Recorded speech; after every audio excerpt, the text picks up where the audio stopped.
All right, so as you know, we're running this competition around Europe. There were a lot of misunderstandings with the answer. I'm just putting a link for the YouTube video there. A lot of misunderstandings. That I actually only made 3 pads, and I showed you that sitting, resting on the machine. Some of you thought there were 4, some of you thought they were 9. It wasn't as many times as they appeared, but it was how many I actually made. So I'm going to filter the duplicates. Hopefully we get the answer 3. So we're going to go to the comments and start the raffle. Hopefully we get the answer 3. Paloma Allen, hi Abby, I think the answer is 3. I just replaced a ceiling light bulb in the room I sew in, and it's great now. It has a daylight bulb. The only thing it doesn't shine on the needle area of my sewing machine. That directional little light you showed us looks really useful. Fab. Right, so the answer was 3. I showed you 3 on the sewing machine. I'm really sorry, it was really confusing. So I'm going to make today's competition a little bit easier. So let me tell you how. Hi, welcome to Abby's Den. It's the 2nd of December and I've got my advent calendar here. I didn't open day 1, did I? I completely forgotten to open it. So I'm going to open it now. Let's pull it out, and it comes out in little boxes like this. What do we have? It's a little travel kit. Now these are really good. I always thought don't need them, but they've come in really handy when we've been on holiday. One of the buttons off my daughter's coat fell off when she was little, and it was freezing, so it was really handy to have one of these. And more recently, a couple of years ago, going to an event, I was demonstrating how to make dungarees, and I hadn't a needle. I hadn't hemmed the cuffs at the bottom, and wanted to do them by hand, so they had that little professional look to them, just look tidier. And I didn't take a needle. I had my threads, I had my scissors, I had all sorts of things with me, no needle. And when I asked the tables around me, I don't know why, I thought I would just ask people around me if they had a travel kit. Somebody further away, she did, and saved the day for me. Just, you know, you do need them. So that's a really handy thing to have. Day 2, let's have a look. In there, got some thread. Perfect for an overlocker. And in today's video, actually, I am I've unboxed the Jaguar 099. I've previously unboxed the 2015D, which I just fell in love with. Jaguar is a very underrated sewing machine. They're, you know, fantastic cars, and they've brought that engineering into the machines that they have made. This 099 is just beautiful, and I've made this top from a pattern I received in Love Sewing magazine a couple of years ago. And if you're a fan of Love Sewing magazine, or if you're thinking about getting a magazine subscription, Love Sewing is one of the better ones. I mean, it's just great. And in fact, we might be giving some of those away. Today's giveaway, however, is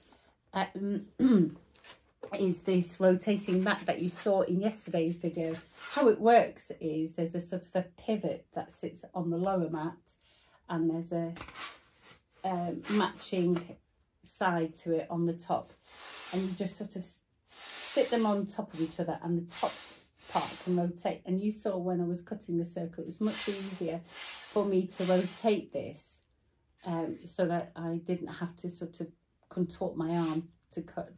So that's on today's prize. It's from So To Go.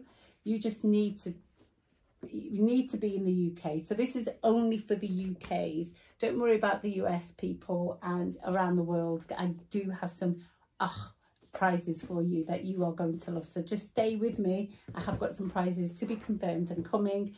I will let you know about them. But today's prize is just for UK winners. And I'm going to make it really easy because yesterday's was a little bit tricky. A lot of you got confused. So all I need to know is that you're in the UK. Just tell me which shire you live in. So, for example, I live in Lancashire.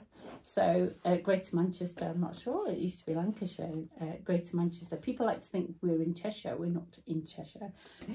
Not very tricky. Let me unbox this let me unbox this Jaguar 099 and I will see you again soon. Take care. Hi, today I'm finally getting round to opening my Jaguar 99. I have had it open before and you may have seen it around on my desk, but I thought I would just go with the motion of opening the box. So in the box, it's packaged really well. We've always got the instructions on the top. We have a plastic cover for the machines, not a big fan of them. I can see here we've got a trim tray, but we've got a trim tray there, which is an excellent thing to have if you know about overlockers. We've got our pedal. This is a beautiful looking machine. It really is so heavy. I think it weighs about 8.5, maybe 9 kilograms. Need to confirm that for you. Probably put it up there somewhere. And just looking at it, it is absolutely beautiful. It's threaded up for us already in 4 different colours, which is really super.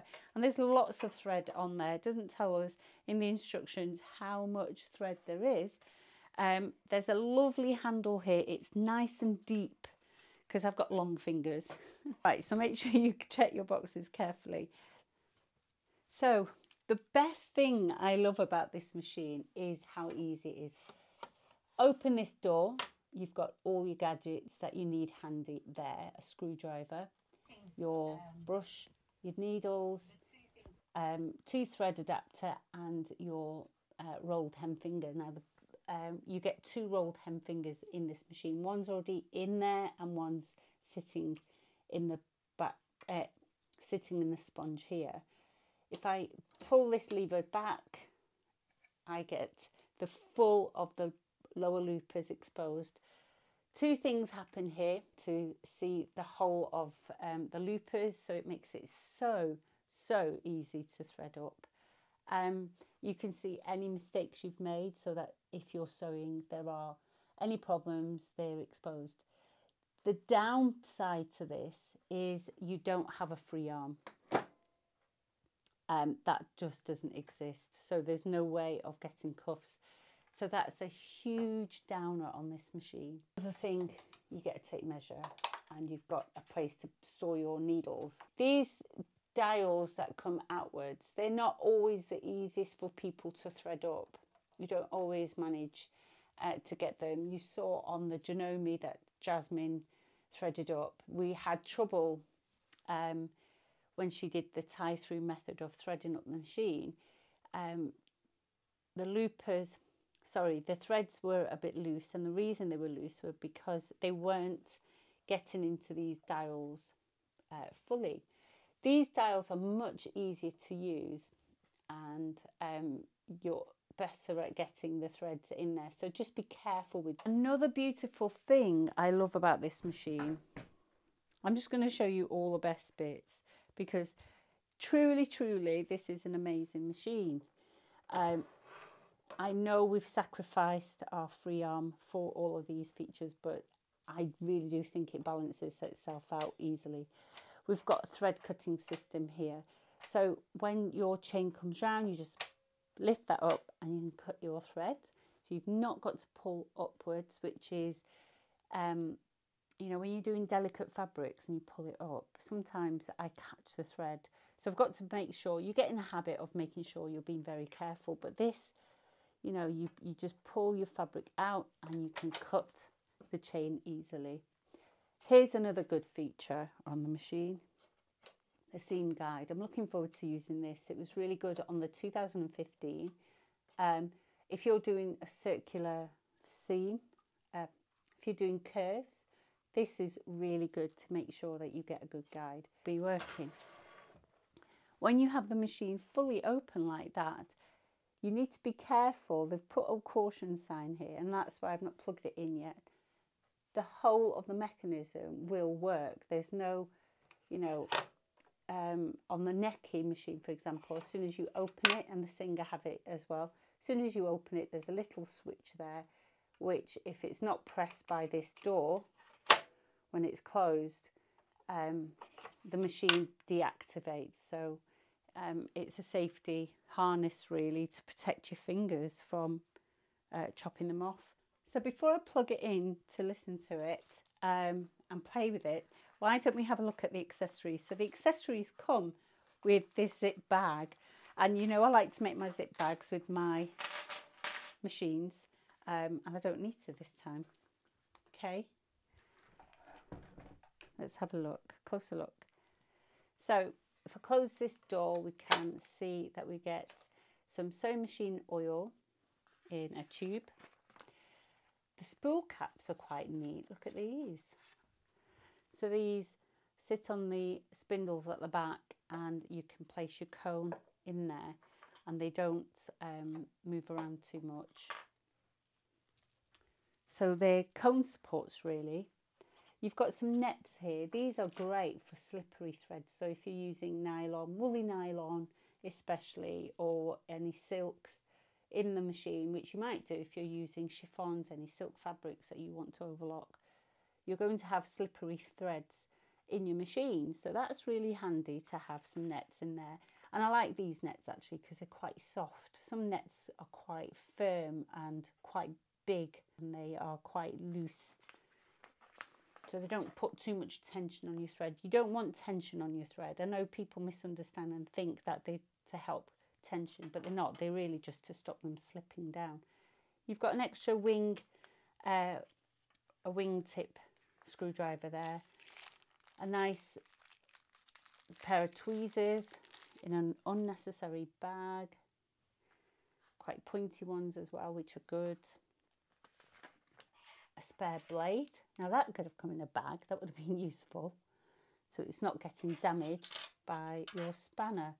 That's really cool because it's probably a 5mm spanner in there to help you access. So they're telling you that you can, they expect you to want to self-service your machine, which is really good.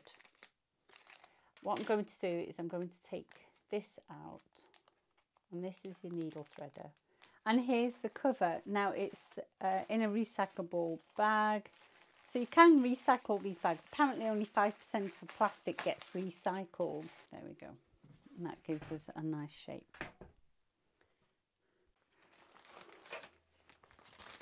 Now I'm going to plug this machine in, and let's listen to what it sounds like. So if we lift that up again, and we'll put some fabric in there and give it a go. All right, so here we go. Plugged it in, switch it on, and we've got a beautiful lamp there. It's a blue light, giving you a daylight sort of effect. On the top, I have, let me just talk about all the dials that we've got on the machine. On the top, we have the presser foot pressure dial. On the side, we have differential feed, and we have stitch width, sorry, stitch length. On the front, we have just the needle tension dials that come out, and the two dials which are inlay. Hand wheel here to turn towards me. They've even put an arrow on the hand wheel to show the direction. And on the side here, they have a lovely dial for the needle width, which is very accessible. So it's a nice, neatly packed machine. It's got a lovely space behind the foot, which is another thing that I like about this machine. The knife sits there hidden flush in the table. I mean, this machine is just engineered just perfectly well. Inside here, rather than on top, they've actually put the seam guides, and they're impressed into the plastic. So they're not just marks, and they're actually numbered, so you can see. They haven't numbered this here, whoops, this seam guide here, because it's difficult to have a seam guide here with marks on it, but the markings are spaced with inches and centimetres, so they do help you some, but it's very difficult if you adjust the knife to know exactly what seam guide you're following. So just remember, the knife is really just to help you get the right width for the loops. The loops have got to cover the whole of the edge of your fabric. And that just sounds...